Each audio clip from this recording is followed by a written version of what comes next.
这武玲珑入宫已经是板上钉钉的事儿，您也不要再多做纠缠。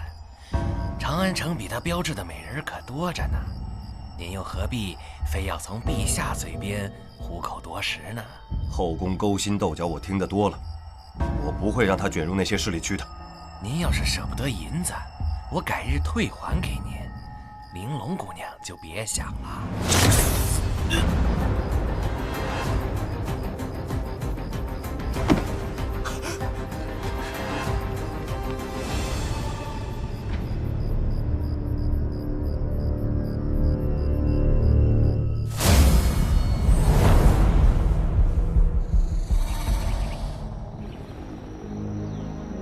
不知陛下急召微臣，所谓何事？起来说话。谢陛下。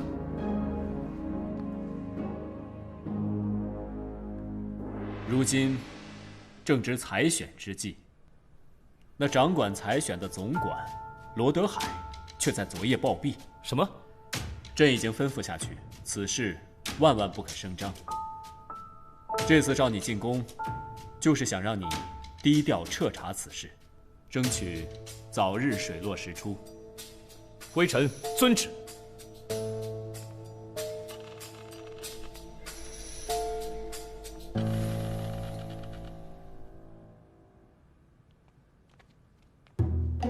哎，老大，这衣裳挺适合你啊，不是吗？闭嘴吧！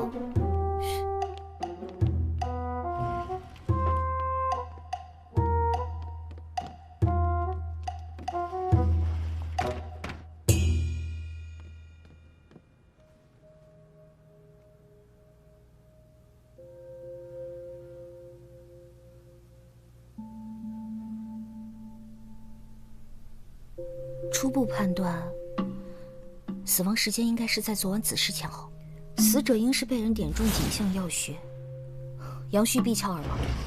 什么人？哎，官人饶命！官人饶命啊！你什么人？奴才只是内务府的一个小太监。我问你，这罗总管的死，你知道些什么？奴才昨夜从此路过，见这屋灯亮着，就张望了一眼，看见罗总管跟兵部文侍郎一起进了屋。兵部侍郎，他们两人平日经常来往吗？这个奴才不太清楚啊。等等，死者内衣好像有夹层。什么？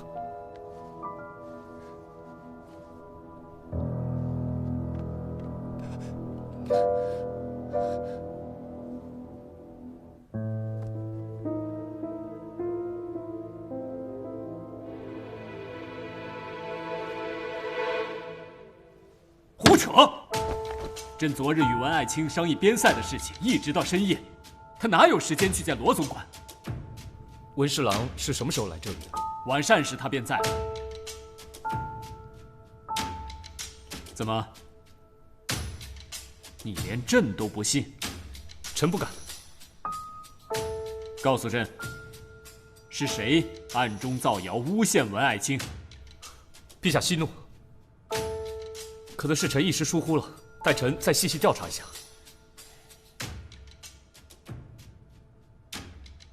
下次再用这等无中生有的说辞来糊弄朕，朕拿你是问。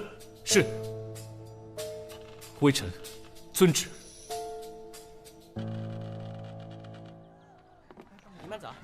那造谣的太监已经被杖毙，现在唯一的目击证人也没了。小太监出现的时间太巧了，有可能受人指使，故意透露这个假消息。我们在罗德海的衣服里发现他的受贿名单，名单上都是此次参与采选的人员。他们应该是想为家中女眷争取名额。罗德海正是掌管此次采选的总管，贿赂他的确是条捷径。你是怀疑是名单上的人作案？有这个可能。这么多人，那咱不会挨个查吧？都在这呢。那件案子有进展了吗？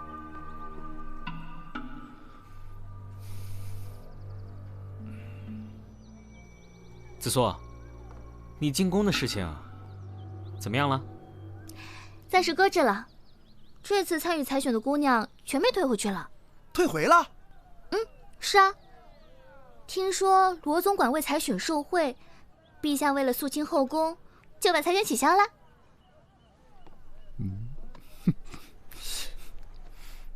哎，玲珑，别走，别走！哎，听我说嘛，玲珑姑娘，采选取消啊是好事，说明咱俩有缘分呢。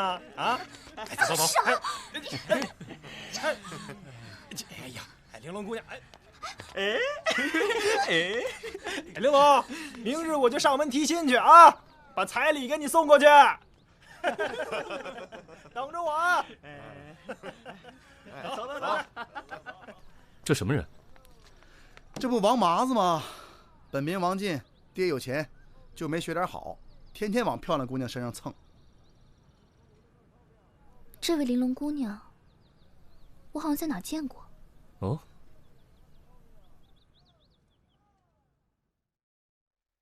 防火防盗，小心火烛。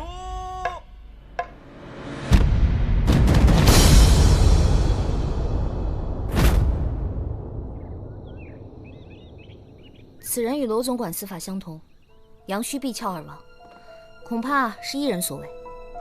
怎么相同啊？这不是还把……你懂啥呀？虽然凶手将死者的命根削去，但真正的死因就是点中颈项要穴，跟罗总管一样。杀就杀了，为什么非要断其命根呢？难道这个凶手有什么特殊的癖好？杀了个太监不过瘾，还把一个正常人……干嘛非让我来这屋啊？那还不是小撒让你来的？哎，千万别上来啊！你别看了，这具尸体有点怪异。这王麻子飞扬跋扈，又贪恋美色，定得罪了不少人。子硕，这王家跟宫里头可有什么联系啊？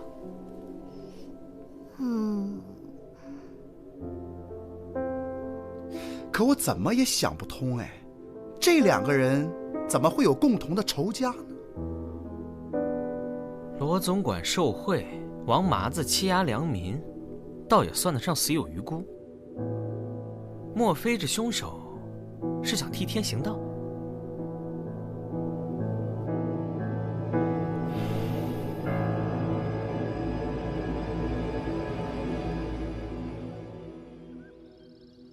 这次行贿事件牵扯的人太多，听家父说，陛下已经拿武家开刀，审了2天2夜了。武家承认，之所以如此，是因为罗德海暗示他们了一件事情。暗示？有人不想让武家姑娘入宫，就花了大钱让罗德海搞鬼。什么？不过这也正常，朝内将卿众多，可能是武家的对头暗中作梗。也就是说，这罗太监想上下通吃？不好了，武家姑娘也出事了。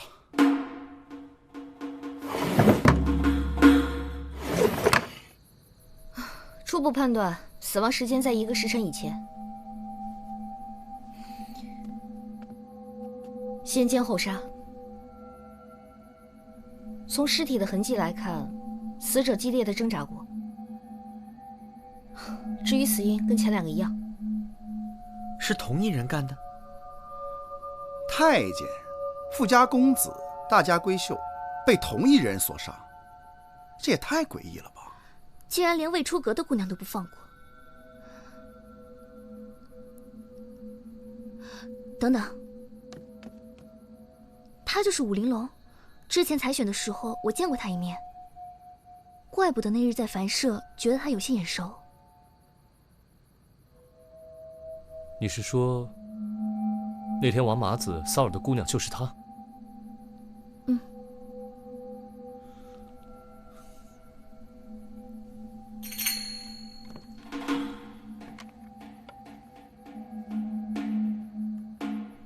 这是御赐的酒杯，怎么会出现在这里？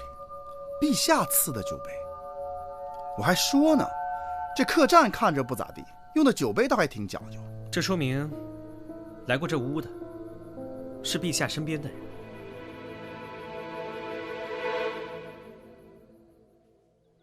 怎么了，小三？你找我？稍等啊。来，小二，这里来壶酒。干嘛？干嘛搞得神神秘秘的？我偷偷到文侍郎府上打听过了，他染了风寒，昨晚早早就睡下了，有仆人作证。但是还有些疑点需要查查。不，你又去干嘛呀？啊，老大因为这件事被陛下臭骂了一顿。我告诉你，你要再瞎折腾，让老大知道，非收拾你。可能？可能什么？不可能，不可能。你说什么？什么可不可能都让你说了吗？瞅啥？你说你身手那么好，你为什么不去呢？你疯了吧你？只是跟踪而已，不难吧？我怎么可能去啊？让老大知道我还想在大理寺混呢。我罩你啊！是你少来，就你真不去？不去？哼！想不想做名侦探？想啊！想不想出人头地？想！想不想把紫苏明媒正娶？想！有账！哎，好嘞，来了。不是，客官慢走啊！遵从你内心的选择。想。那就从让紫苏高看你一眼开始吧。等我。完了，这么简单？我还有必杀技没使呢。而我听说啊，这武家主人可是出了名的趋炎附势，平日里八面玲珑，对谁都陪着笑脸。最近好不容易升了官，要说他会得罪人，我可不信。你确定？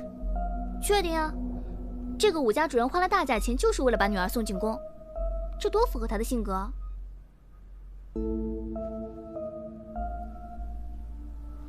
和武家有仇怨，又是陛下身边的人，你可有线索？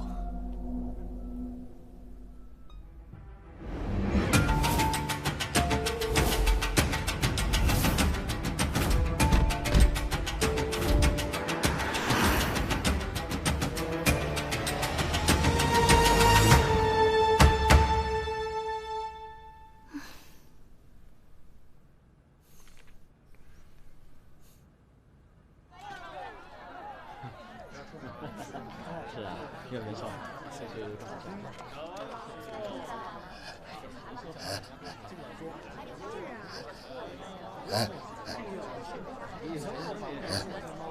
为夫。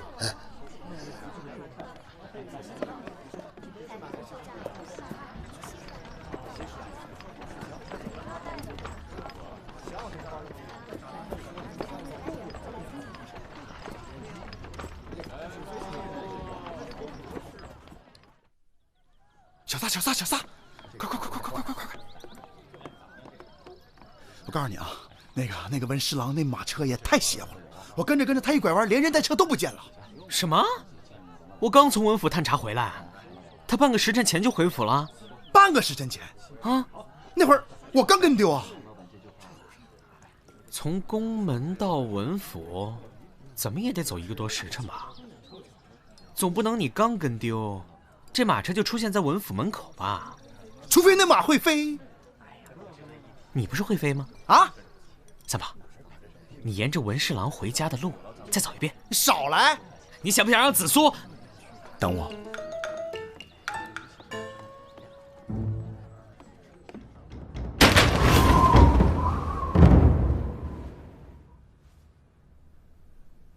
半个时辰。三炮，你尽力了吗？你说呢？唉，尽力了。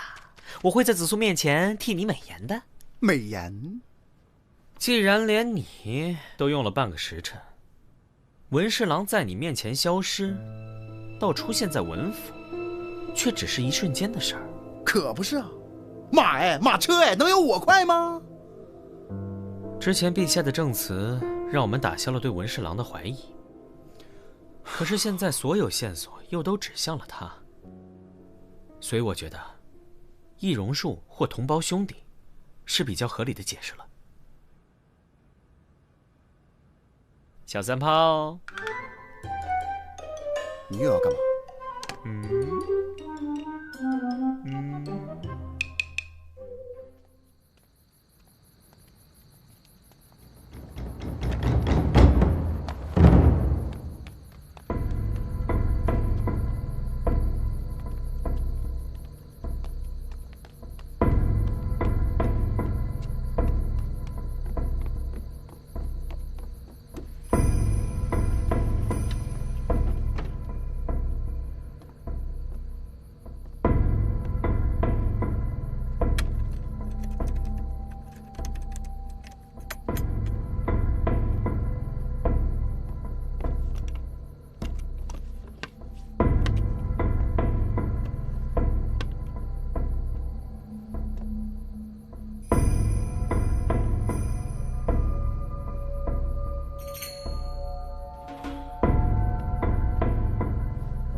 证据，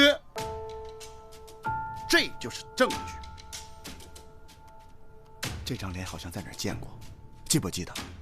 文侍郎身边的那个，我跟你说过的老仆人。证据也有了，我去报告老大，抓人呢。等等，你把证据偷出来了？啊？你说这是从侍郎府发现的啊？谁会相信？那咋办？打草惊蛇了？怕什么？再把它还回去呗。还回去还怎么证明啊？哼哼，干嘛？你要干嘛？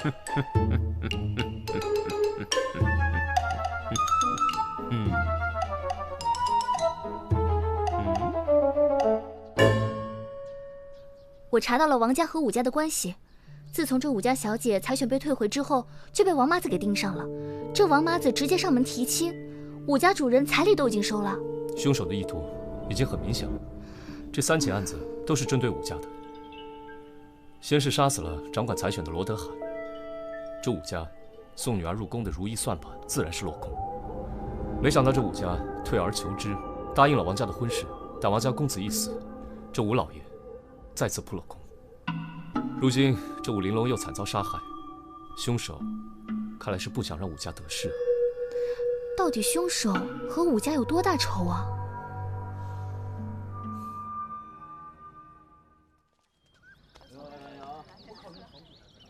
小玩意儿。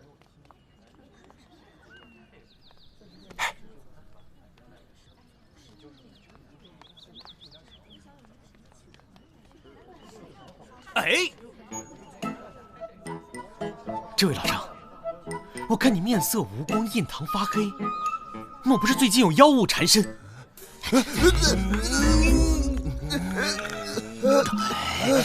住手！你想干什么？哎，来人呐！抓强盗！你干嘛？竟敢在文侍郎面前动手动脚！关你屁事啊！放肆！喂，我斩！哎，文侍郎，我去抓！你别跑！别跑啊！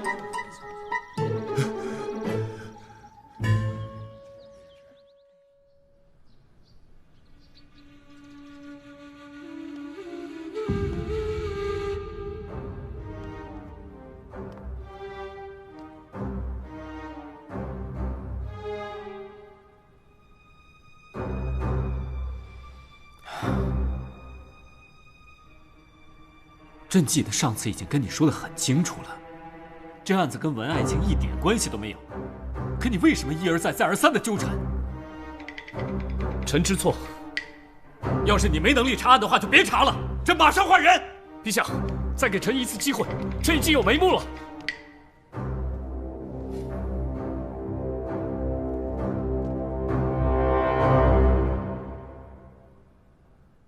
那好，朕再给你3日期限。不过这一次，朕希望你不要辜负朕对你的期望。微臣遵旨。我怎么你？那都是张真脸啊！就一个晚上，假脸就变成真脸了。这要让老大知道，阴天了，乌云盖顶，收衣服去。哦，萨摩多罗，查案岂是儿戏？我说你可以不信，陛下说的你也不信吗？还有你黄三炮，竟然敢背着我跟萨摩胡来，趁早给我滚出大理寺！哎，老大，那文侍郎肯定有问题啊！谁没事在家里藏着编剧啊？王老师又发现了一具无头男尸。啊？哦。死者是名男性，长相有多眉老睑，身材魁梧，应该是个习武之人。不会又是点穴死的？这次啊，还真不是。可以断定尸体虽然头被砍去，却是中毒而亡，也就是说中毒在先，砍头在后。凶手之所以多此一举，目的只有一个，就是让我们无法辨认死者的身份。李少卿，罗总管的那份名单呢？我都已经查过了，上头没有什么有用的信息。先给我看看行吗？真是麻烦。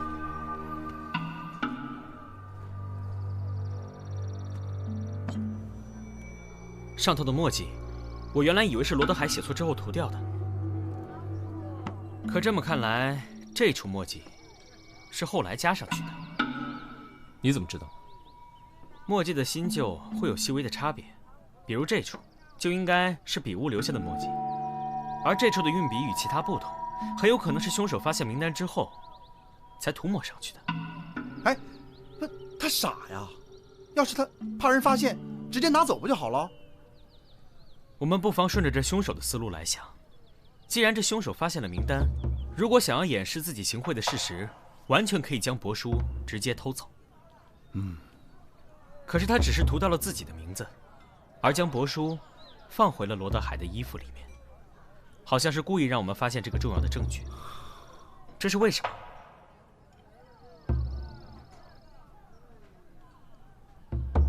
因为我们只要拿到这份名单，必然会查证罗德海受贿一事。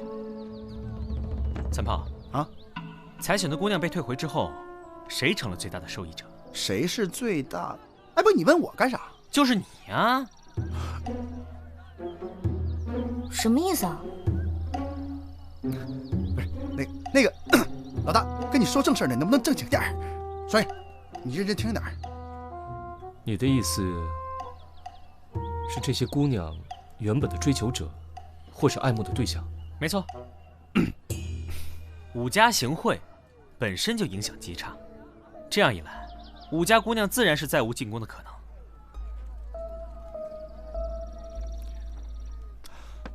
顺了。这个王麻子上门提亲啊，那凶手肯定是不会答应啊，对吧？哎，可是这武家姑娘怎么会被奸杀呢？哎呦，我又搞不明白了啊！为什么呢？你在干什么？李少强，那日双叶在尸体前进中发现的帛书是不是这样折好的？你怎么知道？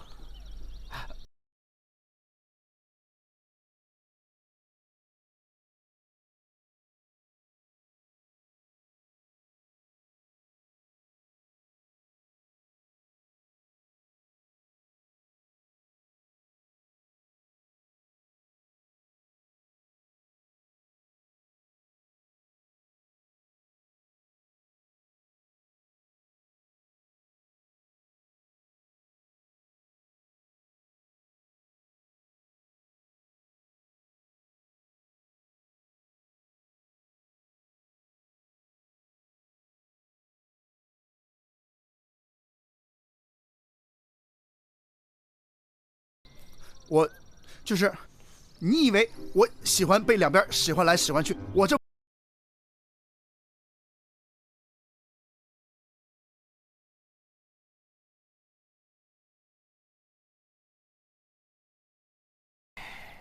真的都是为了安。行了，说正事儿。三炮，拿酒。啊。哎，三毛多罗，这是你最后一次使唤我啊？是吗？高看，高。等我。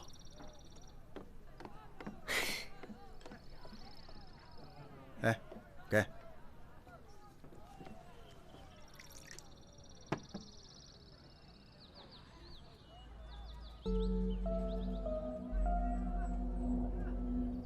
李少卿，我想你的直觉应该早就告诉过你，真正的凶手是谁了。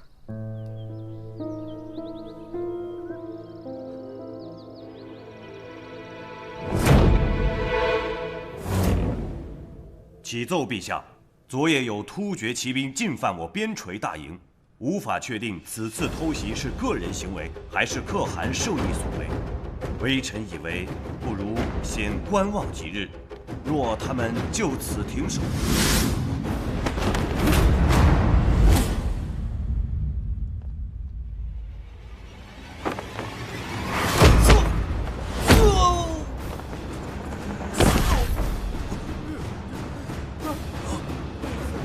李治，你疯了！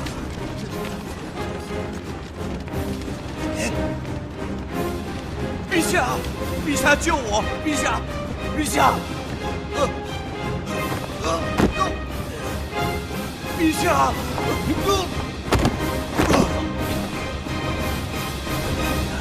怎么，这点劲都吃不住了？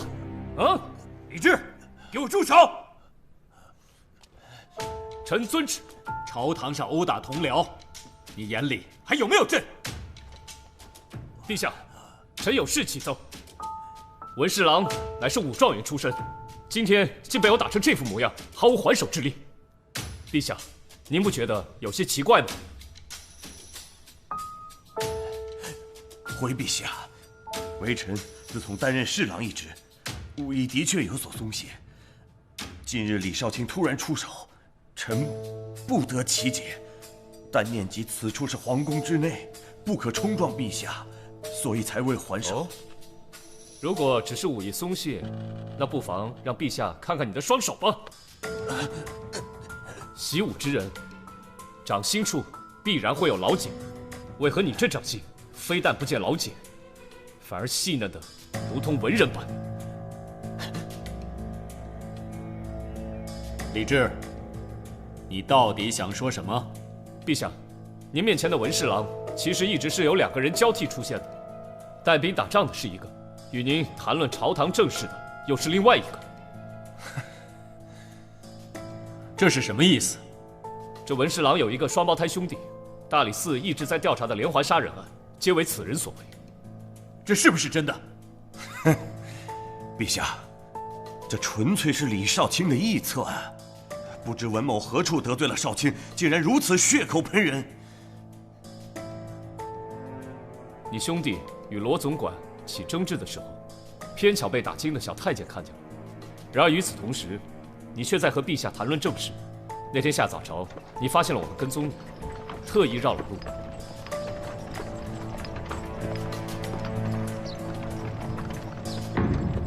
可是你没有想到，我在你的府上也有埋伏，发现了出现在文府跟你长得一模一样的人。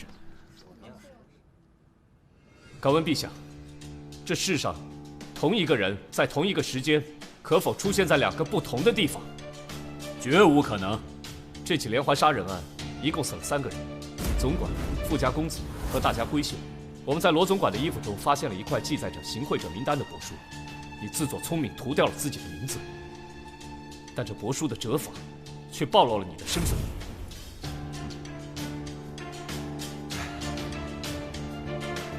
回府。而且，我们还在发现武玲珑尸体的房间中，找到了一套御赐的酒杯。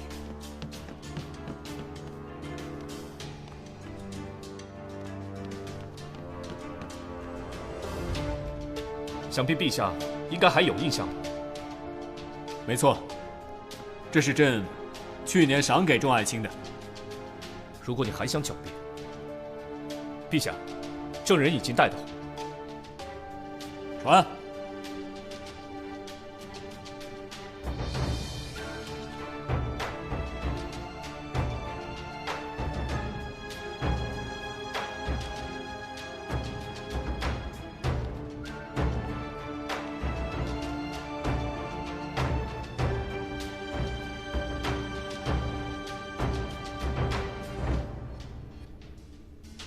这位老仆跟随文侍郎多年，但即使他知道真相，也不会说出来，因为他是个阴人。昨日的无头尸案，死者明明是中毒而死，却被人砍掉头颅，这必然是为了掩人耳目。我想这尸体不是别人，正是文侍郎的这位亲兄弟吧。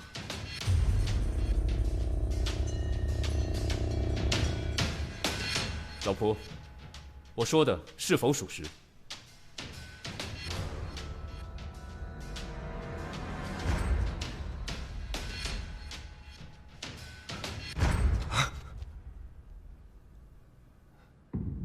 文清，李治说的可是实情？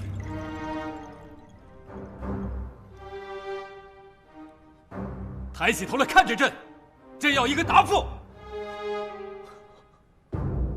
陛下，臣犯了欺君大罪，罪该万死。陛下，李少卿说的句句属实。微臣的确有个双胞胎的弟弟，名字叫做文天阳。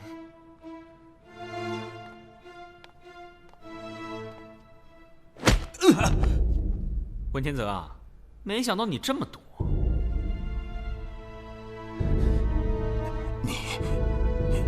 你到底是谁？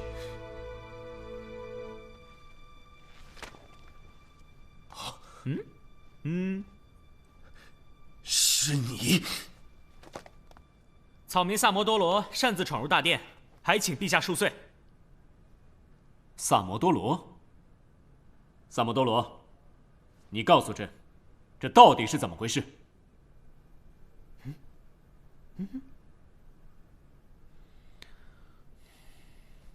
谢陛下。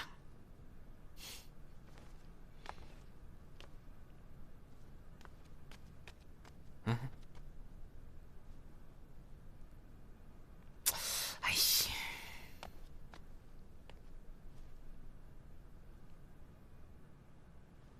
启禀陛下，这文侍郎自幼饱读诗书，弟弟文天阳则自幼习武，大字不识，却空有一身好功夫。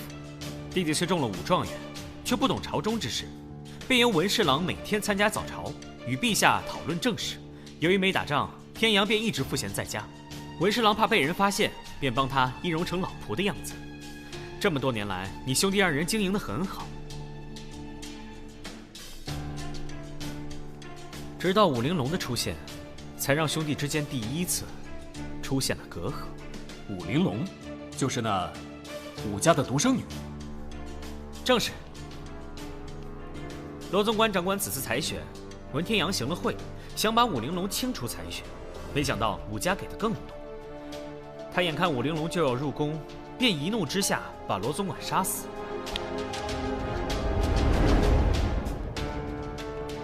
随后，他拿到了罗总管的名单，只是涂掉了自己的姓名，而非直接偷走。其目的正是要彻底搞砸这次采选。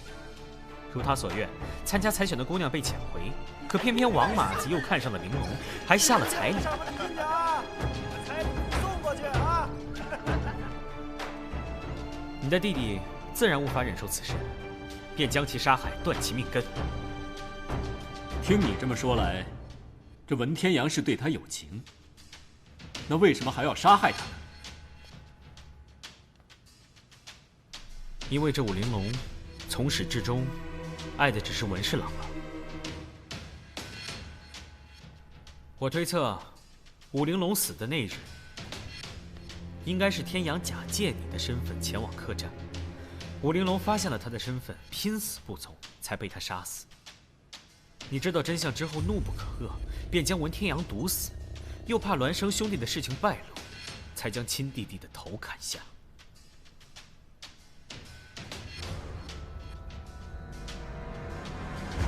文清，你竟然骗了朕这么久！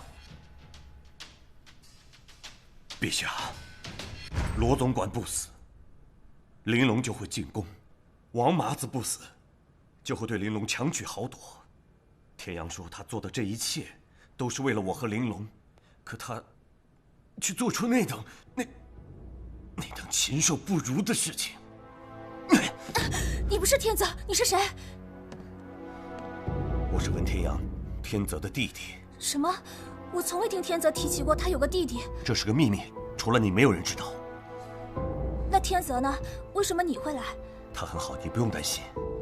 玲珑，你不要进宫好不好？这不是我所能决定的事情。天泽把我的事情都和你说了呀，你们兄弟感情真好。玲珑，你听我说，如果你真的进宫了，哥哥就没有机会见到你。那天泽什么时候过来？我想见他。我在这陪着你，不是一样的吗？你说什么？玲珑，你看着这张脸，和他是不是一模一样？可以为你付出一切的是我，不是他。为了你，我杀了王麻子和罗德海。玲珑，是不会让你进宫的。玲珑，你别怕，你怕我。玲珑，我做的这一切都是为了你呀。天泽他可以，为什么我就不行？你别想他不是他呀，救命！事已至此，我也只能毒死他，解心头之怨。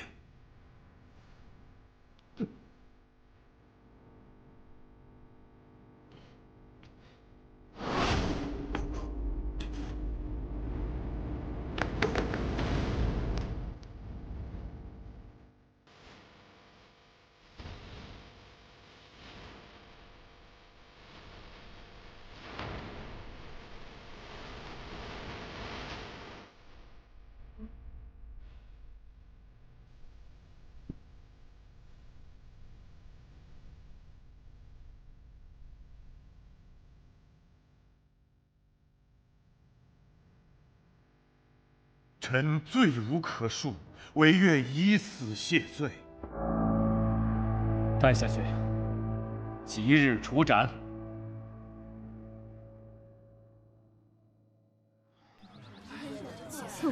啥新鲜事儿都有，第一次听说采选取消。是啊，姑娘们都不用进宫了。还看呢？再看，老子被你看穿了啊！哎呀，我就担心这是个梦，这梦醒了，他就要进宫了。哎呀，是不是梦？不是，你见得很真实，你知道吗？哎，行了行了，给我吃好吃的去。哎，不过紫苏要真的进宫的话，我一定不会拦着他的。拦着干嘛？你可以去陪他嘛。给他当厨？哎，不，你太狠了吧你！哎，对了啊，案子破了，你以后是不是得高看我黄三炮一眼？我发现你有个优点。什么？人长得丑吧，可你想得美啊！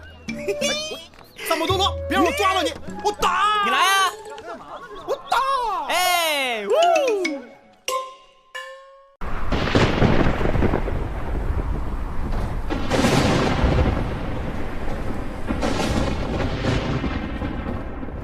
进来，也不知道是怎么了，总是打雷下雨，这样的鬼天气，可真是让人燥得很。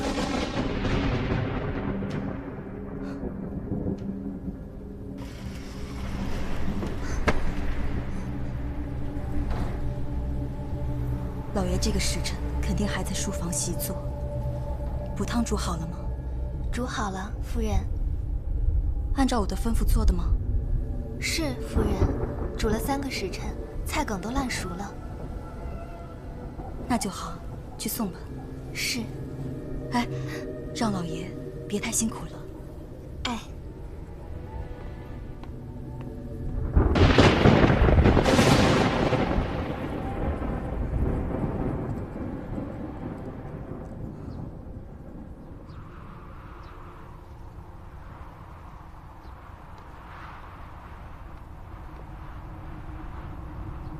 老爷，夫人让我给您送汤来了。老爷，老爷。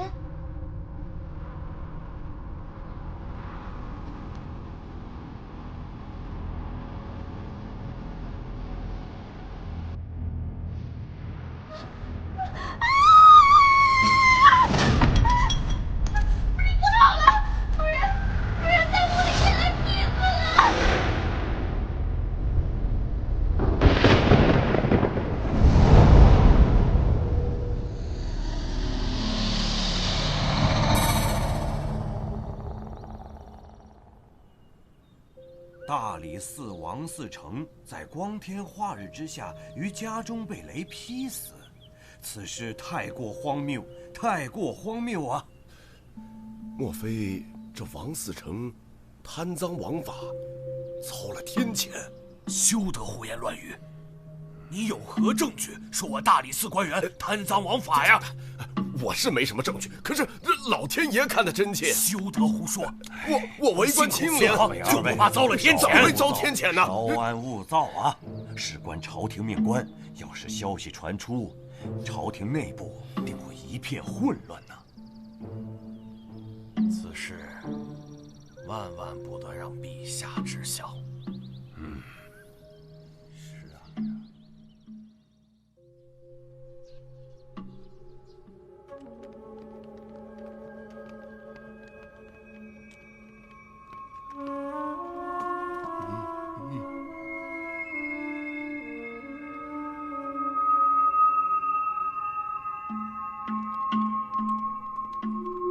三胖，上房检查。得嘞。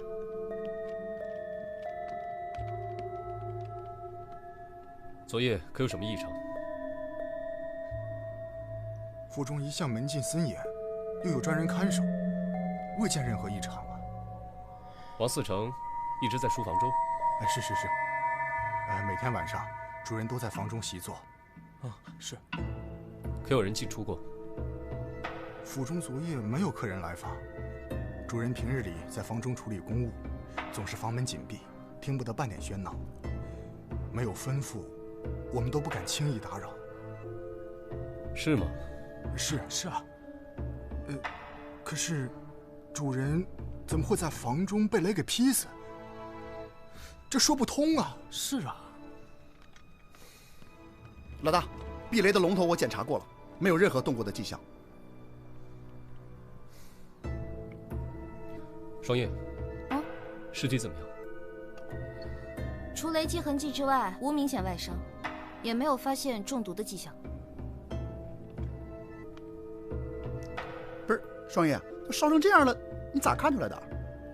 如果先中毒再死，尸体就不会呈现这样的状态。哎，你在质疑我？不，随口一问。哎，要我看啊，都是他黑心者的祸。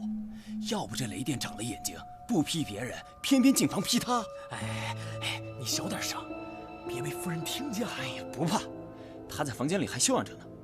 再说了，实话还不让人说，平时就贪赃枉法，收那么多贿赂，能不得报应吗？哎，别说了。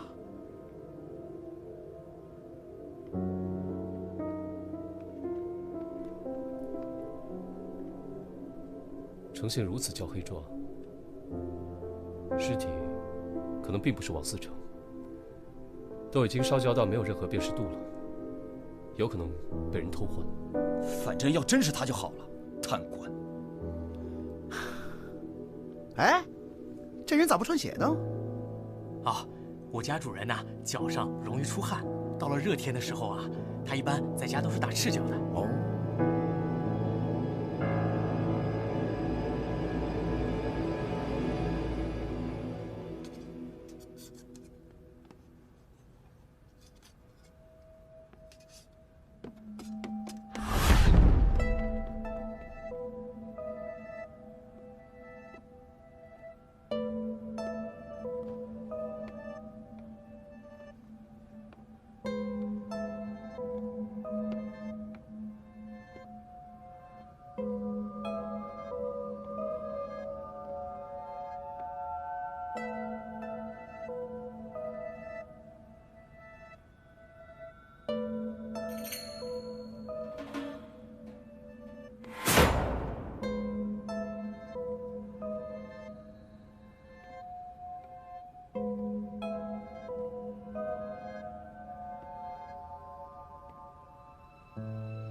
谢谢各位的捧场。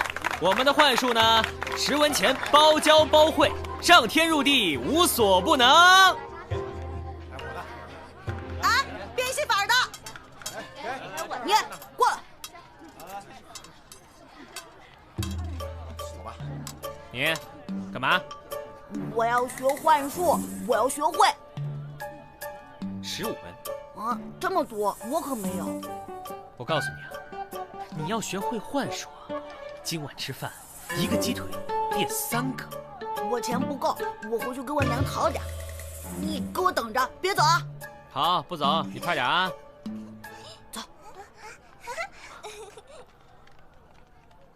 你怎么来了？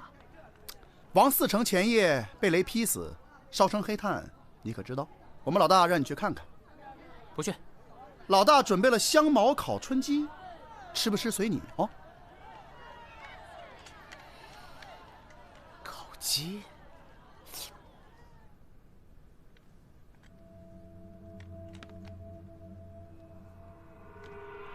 哎，萨摩，王嗣成的尸体是在哪里发现的？就在你脚边啊。这儿。嗯。 物体上的龙头3炮已经检查过了，没有问题。不在房上，蹊跷就在房中。平常人家，房上往往设有龙头引雷，龙蛇伸向天空，蛇根连接引线直通地下。我刚看过引线了，在房内的一节竟然被截断了。什么？并且这引线被截断后。 被人接上了一根细铜丝，一直通到这桌下，隐蔽地绕在桌腿上。可是，这是个木桌，难道还能把人电死不成？巧就巧在，这不是普通的木桌。你们看，这木桌上镶嵌有雕花的铜条，只要将铜丝接到这铜条上，房梁上的雷电就会直接引到房间里。更巧的是，你们刚说，王嗣成平日在房间里。 都不喜欢穿鞋吧？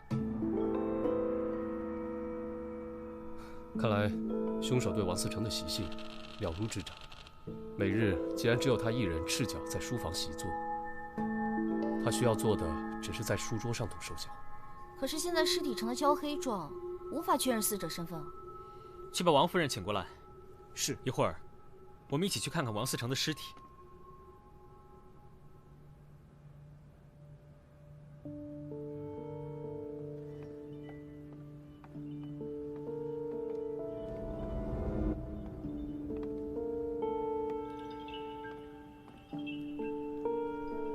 萨摩，要问夫人什么，赶紧问吧。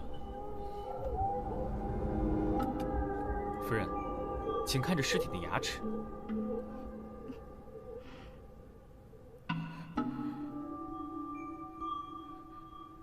是不是王嗣成？是他，缺了3颗牙，是景泽。你怎么知道？ 今天我路过厨房的时候，碰巧看到了。哎，我为了办案看的。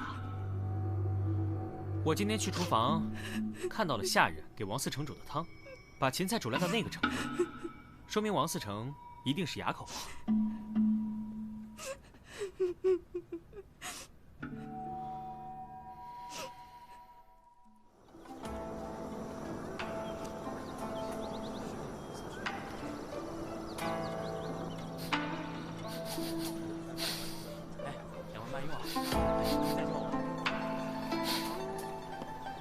闻着味儿就来了，你属狗的。5方开外我就闻见了。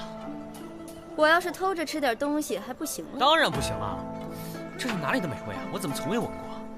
一个住店客人带来的怪鱼，说是在山坡上捡的。怪，萨摩饮食大法第34条，样怪则鲜美。待我助他一臂之力。萨摩，萨摩，出事了，出事了，赶紧跟我走！我……哎呦，急什么呀？天大的事也要等我的鱼汤开锅了再走啊！赶紧跟我走啊！我要喝汤！快跟我走！要喝汤！跟我走！喝汤！快走！汤！走啊！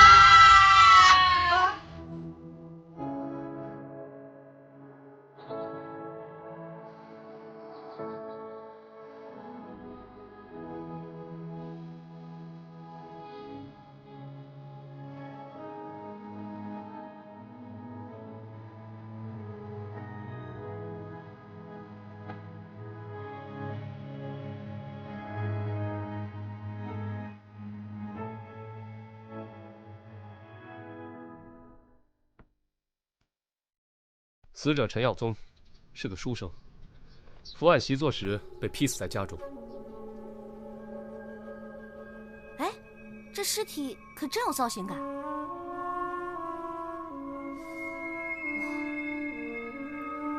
哎，他的手里紧紧握着这个，你们看。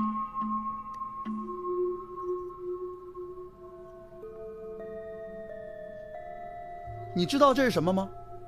这书生在平康房有一位私交甚好的小燕姑娘，这东西可能是他给的定情之物吧。来人，在，去把小燕姑娘找来。是。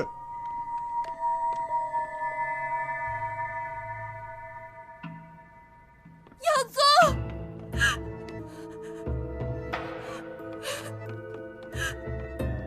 耀宗，耀宗，为什么这么狠心离开我？为什么？我问你，知道这是什么吗？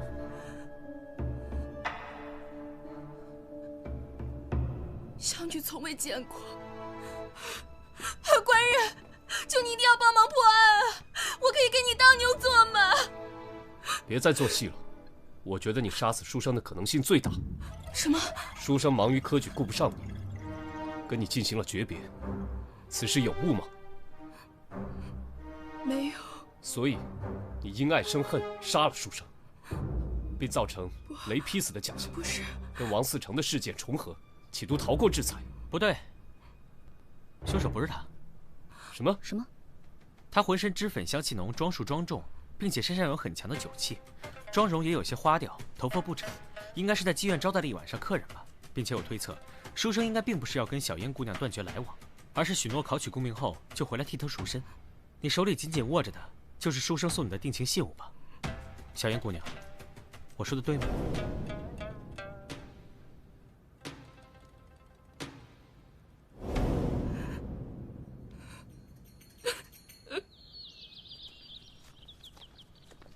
想问就问了，干嘛藏着掖着？我没有。爱问不问，难受的是自己吗？哎，小撒，是我想问啊，那个你怎么发现小燕姑娘嚎啕大哭是为了玉佩的事儿？很简单，她进来的一瞬间，第一时间就是摸自己胸口以上2寸的地方，不是心口的位置，所以不是为了平复呼吸，而是说明她的胸前挂有饰物。而且王嗣成夫人也让我见识到了，死掉爱人的那种伤心是演不出来的。虽然我不太理解那是一种什么感觉。王嗣成的尸体那边还有没有发现？暂时没有。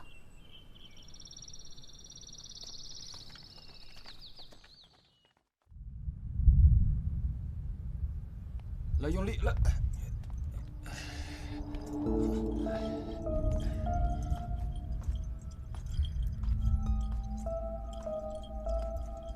你们这是？啊，朝廷下令，防火防雷。用这个？嗯。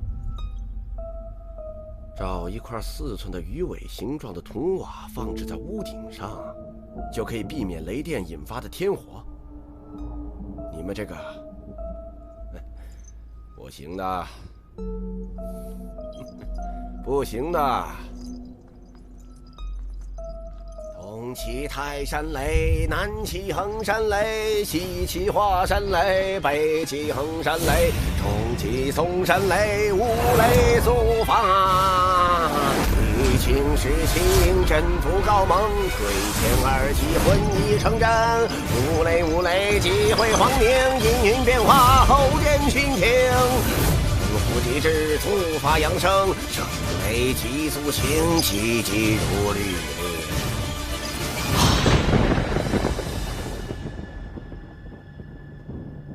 老大，喝茶。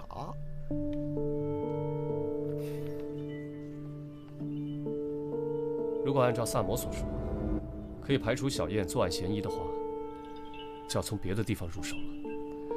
大理寺丞、书生，这2个案子，这2起雷击事件发生的时间相近，案情相似，想必必定有联系。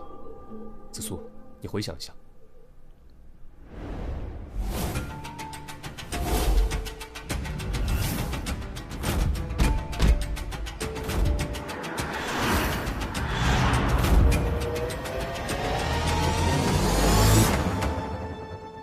我我想起王嗣成跟5年前一起强奸案有关，长孙家4公子被告强奸，那个死去的书生陈耀宗为其做了不在场证明，所以王嗣成以证据不足未将其定罪。这件事情很蹊跷，但是当时并没有更多详细的记载，均一笔带过。案子于武德9年农历11月初4未时结案，当日晴，艳阳高照，气温宜人。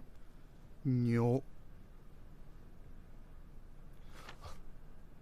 当年案子的证人，果然是那个书生。这就是2人的联系。三炮，哎，你去探查一下那个妇女的亲人。好，这就去。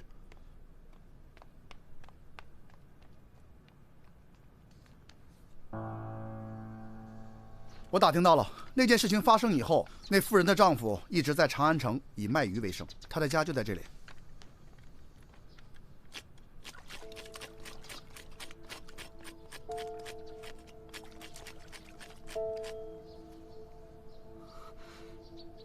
想必你已经知道大理寺丞和书生的事情了。嗯，我知道。那你可知道，这2个人都与你妻子的案子有关？老天开眼，为我报仇雪恨。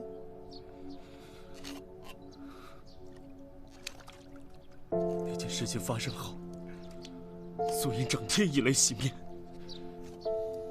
告诉我他已经不再是当年的人了，让我写休书休了他。每天洗好几遍澡，一遍遍冲刷自己的身体，都搓掉了一层皮，还吵着喊着自己脏。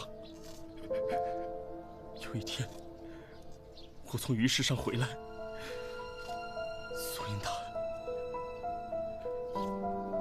就上吊而죽，身上的皮还都是烂的。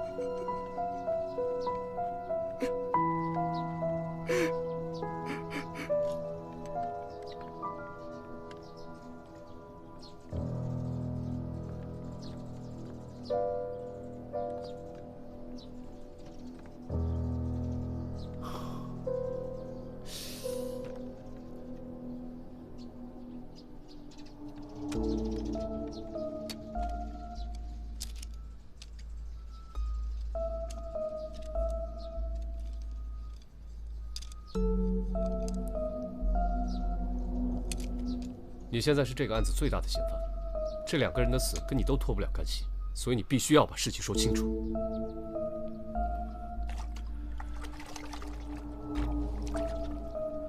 如果有可能，我真想亲手杀死那2个畜生。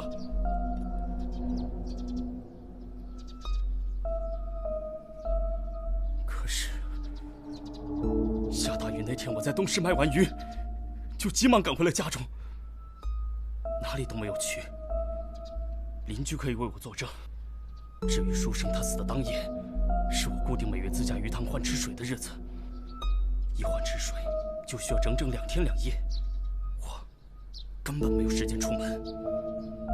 真是老天开眼，老天开眼呐！隔壁的渔夫跟你走动多吗？还可以，经常有往来啊。他平时为人如何？我们现在怀疑他与2起命案有关。啊，不可能吧？绝对不可能！他可是老实的要命，平时话不多，但是他总是帮助附近的邻居，还跟别的商贩不一样，常常把自己要卖的鱼分送给我们吃。这么好心的老实人，怎么可能杀人呢？那下雨那天，他在哪儿？你是说大暴雨那天？对，他在家。那天我去他家，想让他雨后帮我看看屋顶上的漏雨，他确实在家里。那2日前呢？2日前，哦，2日前他在家中换池水。昨天早上我妻子还抱怨晚上睡得不好，是因为被王老汉家里巨大的换水声给吵醒了好多次呢。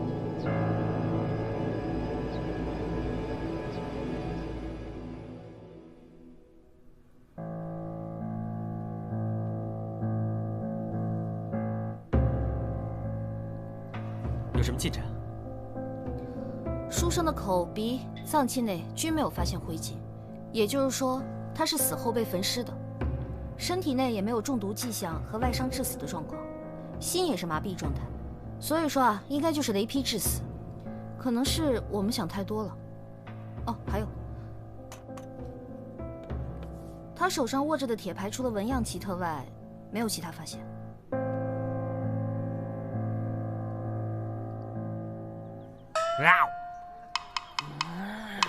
慢点吃啊，别噎着。世间没有会伤害我的食物。客官，里面请，里面请，不三不四招呼客人，快点快点。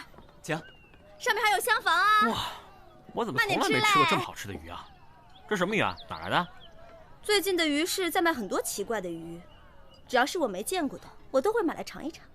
四娘，我发现你的手艺有进步哎。吃完赶紧朝案去，老娘等着收尾款呢。我差点忘了，你看这个。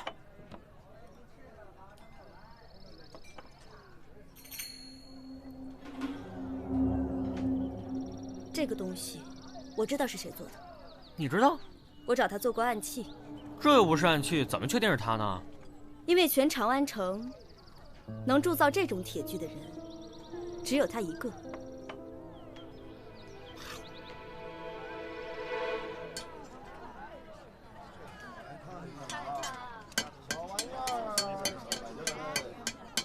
小哥，啊，你看看，你认得这个吗？出自我之手，怎么不认得？那你可还记得你把这个铁牌卖给了谁吗？这种专门定制的铁牌，我只做了2个，都卖给了一个从吐蕃来的巫师。谢谢啊。啊，都卖给了从吐蕃来的巫师。我也听坊间百姓说过，这个巫师通晓雷电之术，还指导大家如何安装避雷装置。要利用这一点和巫术来杀死大理寺丞和书生，都再容易不过。没错，吐蕃向来和我大唐战火不息，近来局势更是紧张。也许巫师正为该国派来的杀手，先灭大唐官员和才子，然后灭国。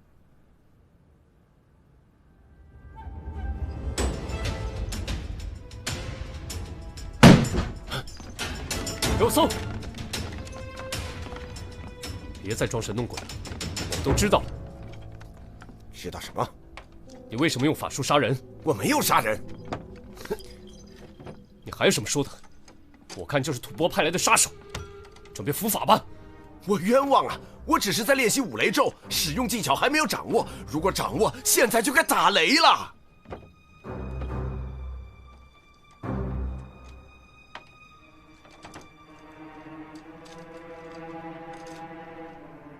还敢狡辩！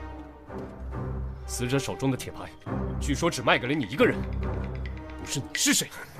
这太可笑了！我确实在永乐坊的师傅那里买了这个铁牌，但是我是用来制作法器、一观天象使用的呀。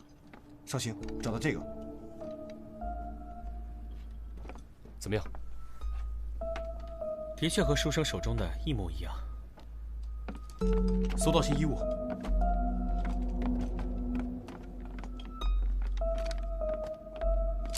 还有活鱼。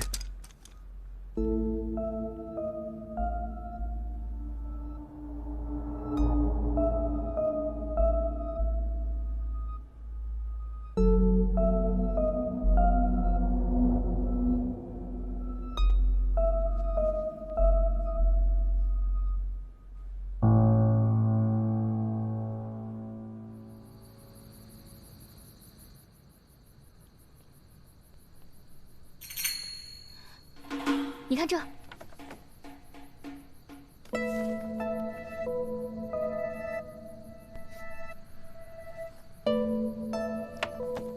也就是说，当年的案子，为长孙公子作证的还有一人。对，宣化坊的一位素商。走，他会有危险。又有一人被电死了，死者是宣化坊的一位素商。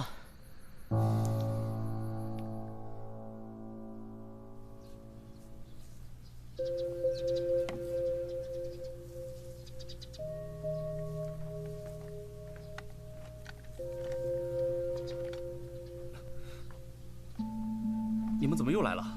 昨夜跟你妻子的案子有关的那个素商死了。看来我烧的香真的一炷都没白费，苍天助我。所以你们是又怀疑我了吗？不然如何？死掉的3个人都和你妻子的事情有关。我明白，我确实有最大嫌疑。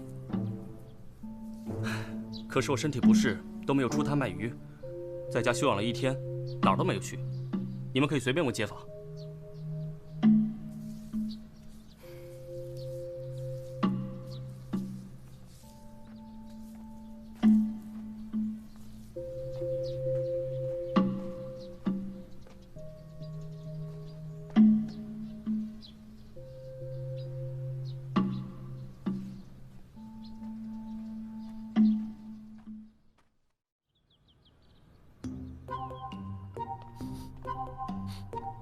来，老大，喝鱼汤。这鱼汤可炖了很久哦。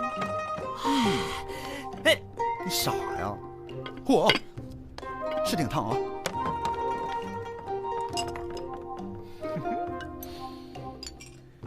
来，来，哎，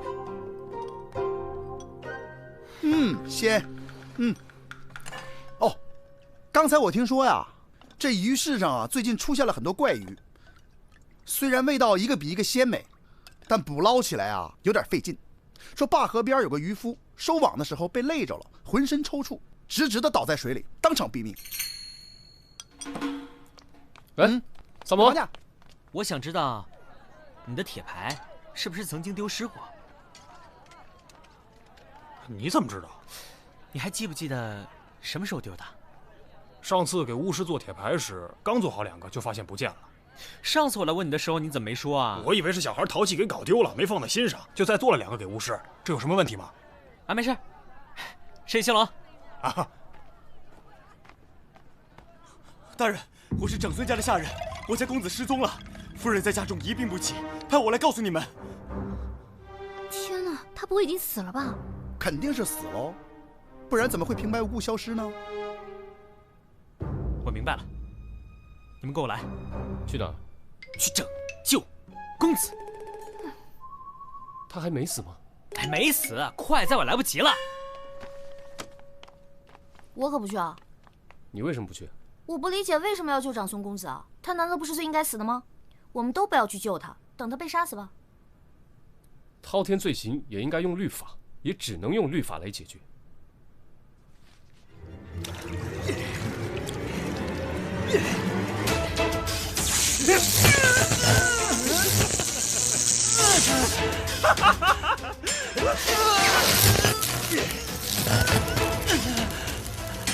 现在你知道什么是痛苦了吧？去死吧！不要！不要！不要！住手！闭嘴！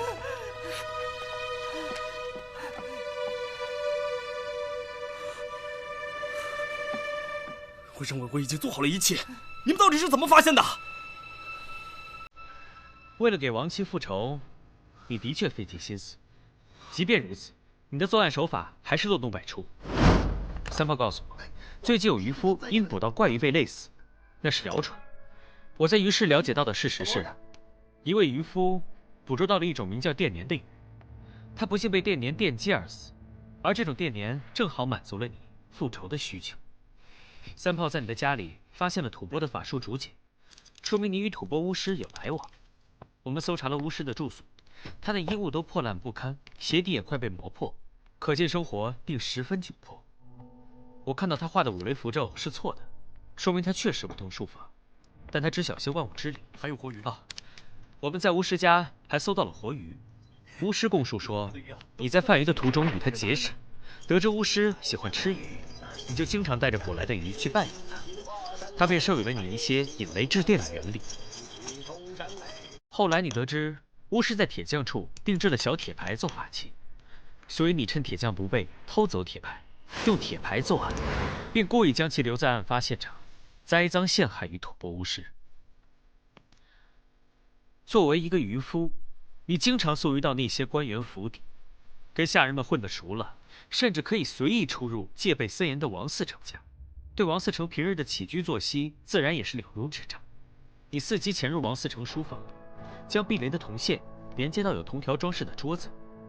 雷雨之日，王思成赤脚在书桌前习作，便出现了在房内被雷击致死的怪象。杀死书生时，已将水之中养的电粘放在水缸里，并用板车拉到书生家，在书生睡梦中将绑有铜线的铁牌放在书生手里，然后把铜线另一头放入充满电粘的水缸之中，书生当场被电死。然后你放火烧尸，再将其放回床上，营造与王思成一样在室内被雷劈的假象。行凶后，你把电粘砌在了山坡上，以为会有畜生吃掉。一个住店客人带来的怪鱼，说是在山坡上捡的，没想到却被客人带回了凡舍被四娘烹制，真巧。再说说你的不在场证明，书生被害当晚，你说你在换洗水池，邻居作证，听到换水动静很大，那声音我在鱼室里也听到，是鱼翻腾的声音。这种体型硕大的电粘需要大量的小鱼作为食物。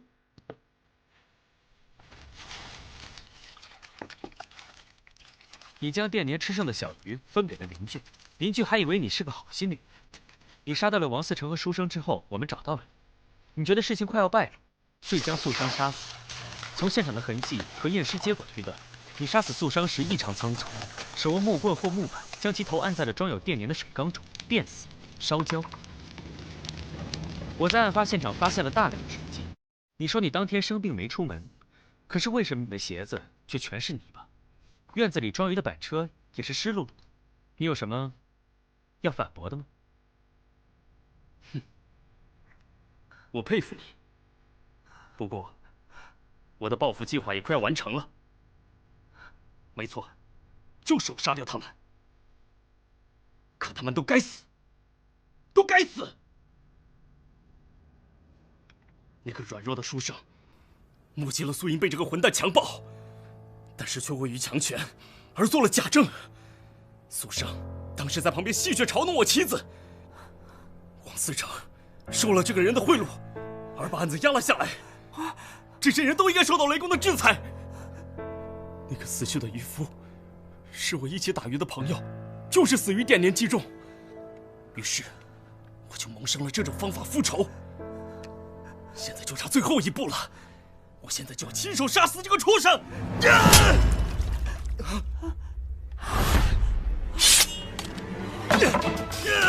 快人救我！快人救我！放手！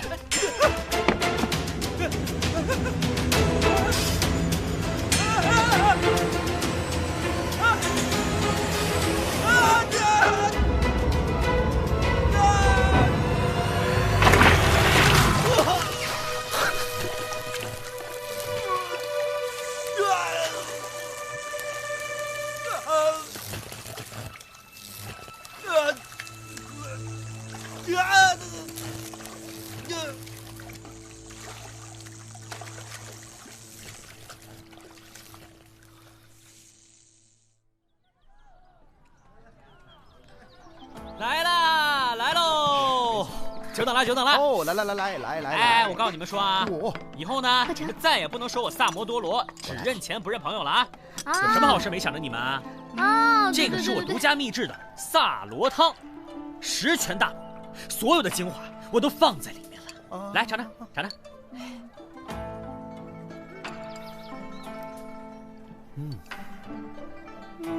不错哦，真好喝。不过这渔夫虽然杀了人，从某种意义上来说，也算是替天行道了。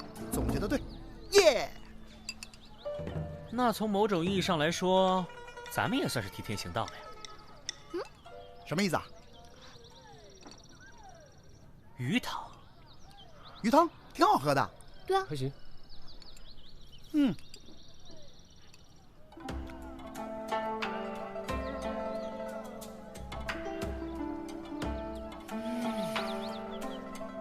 真鲜。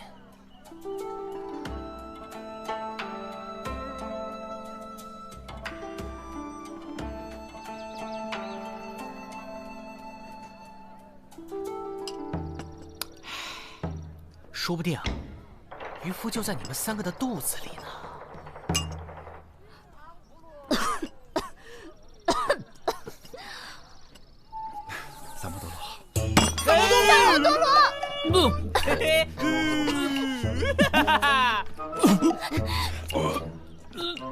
任何人都不能打着主持正义的名号，剥夺他人的生命权。我掐死你啊！我打！这是几场？